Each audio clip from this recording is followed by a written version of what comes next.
Hi, this is Jack again, and I just wanted to share with you 3 videos I submitted for the Chasing Genius contest by National Geographic. I found it one day. They had made a TV commercial, and I didn't know about it. I didn't go online to look or anything. They had made a commercial, so I was intrigued, and I thought, well, for no other reason, I shouldn't say I didn't expect to win. I came up with 3 ideas, and I thought, well, it'll be good practice for these videos, and it will be good practice for me to try and formulate an idea in a time frame. And they gave 1 minute. You could tell your story in 1 minute, like an elevator pitch, which can be, any short amount of time, like 15 seconds or 30 seconds. Well, they gave a minute. And it was hard for me to express and not a concrete idea, I should say, in such a short amount of time. But I did, and afterwards I thought, well, these are kind of silly, but I entered them anyway, and today is the 15th of September 2017, and I think it's the last day you can vote online to pick one of the finalists under the People's Choice category. And the winners will be announced on Monday, September 18, 2017. So I didn't want to post this video too soon in the highly unlikely event that I might win.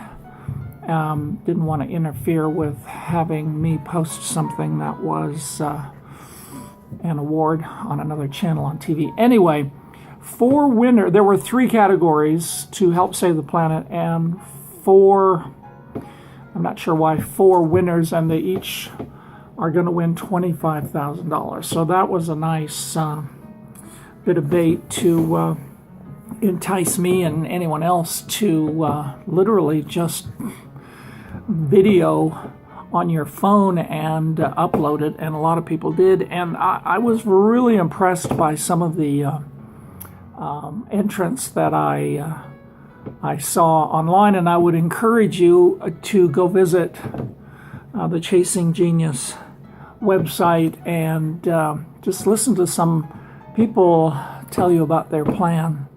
They're very interesting. A lot of people have put in a lot of work already and have a schematic of sorts about their product, and mine, on the other hand, as you'll see, are just kind of ambiguous ideas, but I have fun doing them, and it was a good test for me.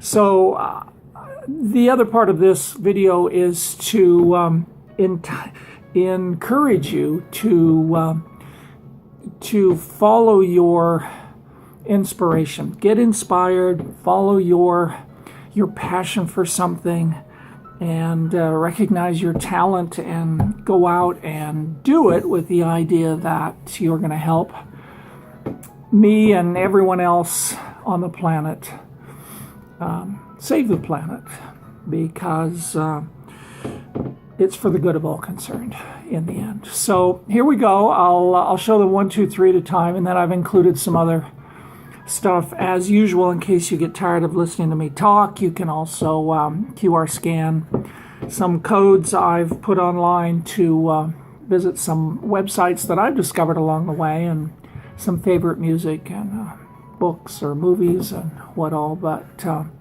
I had a good time, and I hope you enjoy them, and I hope it piques your interest to do something similar. All right, thanks for listening and watching my videos, plural this time, this one plus 3 more inside of it. So I'm going to remind you to keep it clean and keep it green. Go out and pick up some litter. There's an idea I had after the fact. I thought, well, there's an idea, and I do it already. I pick up litter and put it in a proper container, so that helps the world in some way. Eh?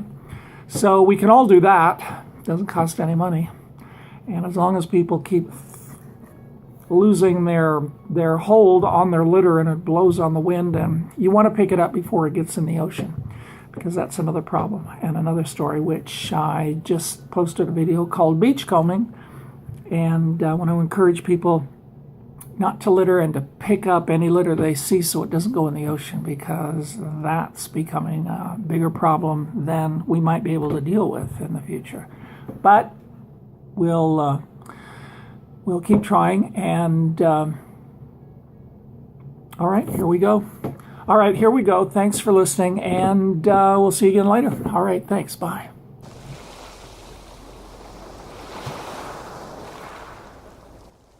Hi, my name is Jack, and I live in Southern California. I'm about 60 miles north of Los Angeles, out in the high desert in the Antelope Valley.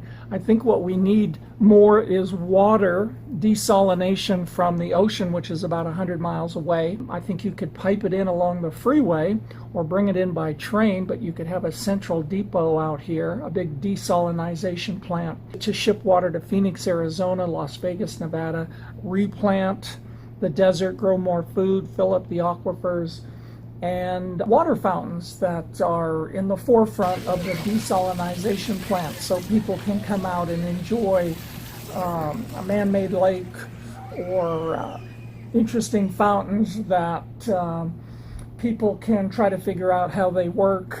You know, far-fetched fountains. That's what I'm calling it. Details to follow. Bye.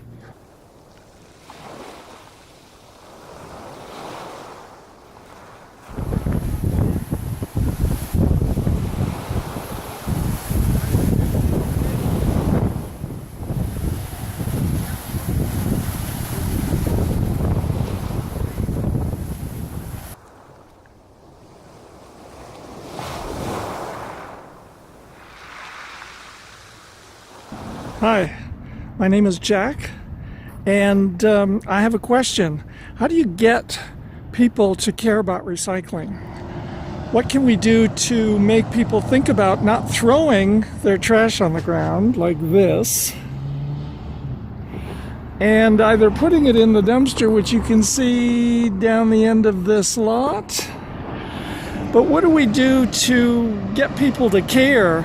I think we have to tell them somehow and give them a list of places to do the recycling, and try to convince everybody that throwing their trash on the ground is not the way to go. All right, I feel better now. But we have to let people know you don't want to feed the landfill. You need a goal. Keep it out of the landfill, so that should encourage people to figure out a different place to take it. Look at my hair this morning. It's like I've just been scared half to death. All right, next time. See you, bye.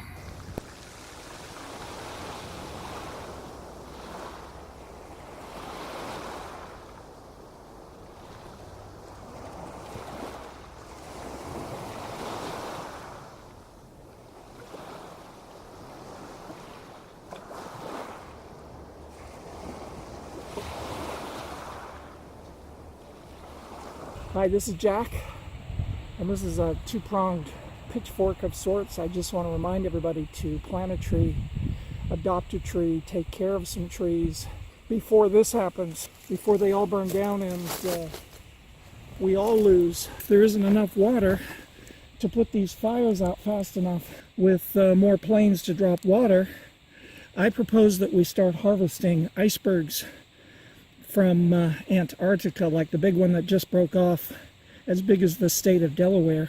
I think if we send some refrigerated reefer ships down there and some chainsaws or some other cutting tools and just cut blocks of ice and ship them up to California, we could refill our aquifers, put ice blocks at the headwaters of the Colorado River.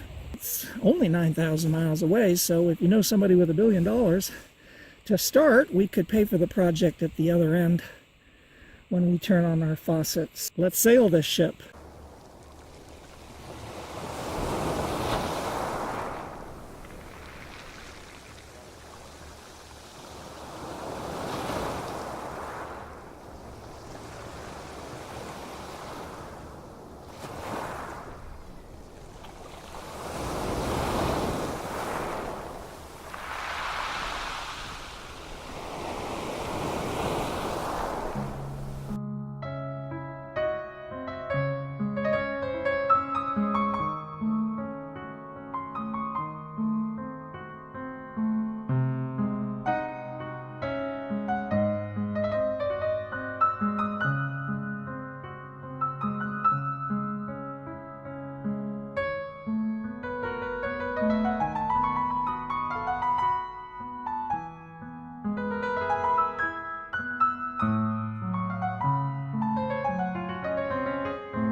Better not remind who of what. Hello, hi, dear. Pa. Hi, Pa. About Dave forgetting his school books the other day.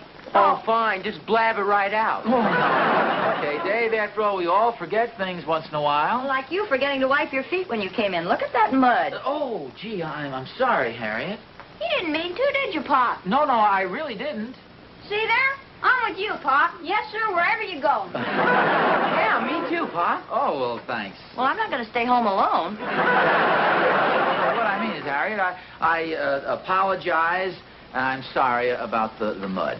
Well, that's a very reasonable attitude. Well, thanks. I think that's the way people should be.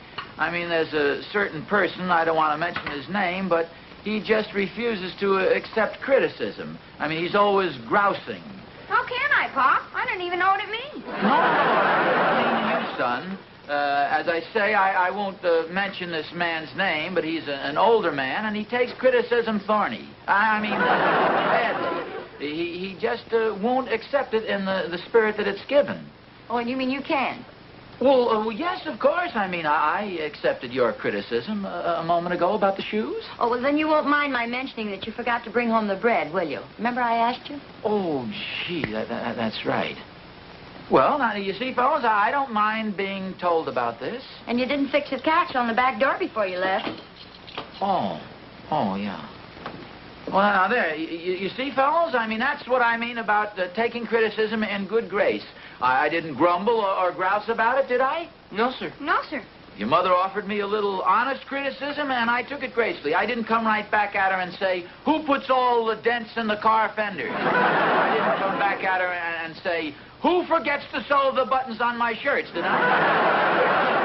I mean, after all, we all should have a say in what goes on around here. We're all on an equal basis. Are we? Oh, sure. Everybody has a right to criticize, and nobody's so big he can't accept criticism.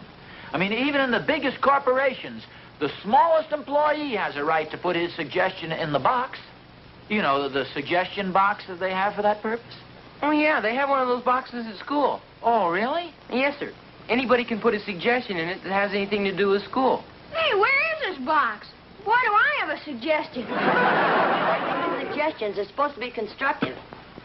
Just a second. I got an idea. Why don't we have one of those suggestion boxes right here at home? Oh, heck, that won't be any fun. I like it here. No. The criticisms don't necessarily have to be adverse criticisms. I mean, just for friendly suggestions about our home life. Well, in that case, I'm in favor of it. So am I. I think it's a fine idea. I think I'll go along with the crowd. Where shall we put it? Well, I'll tell you. Why don't we put it out in the front hall, and then nobody will see what anybody else is writing. Oh, good, and we won't sign our names. Oh, boy, just like a secret ballot. Yeah, that's right. And then tonight we can open them all up right after dinner and read them, huh? Oh, that sounds like Well. fun. Hey, where are we going to get the suggestion box?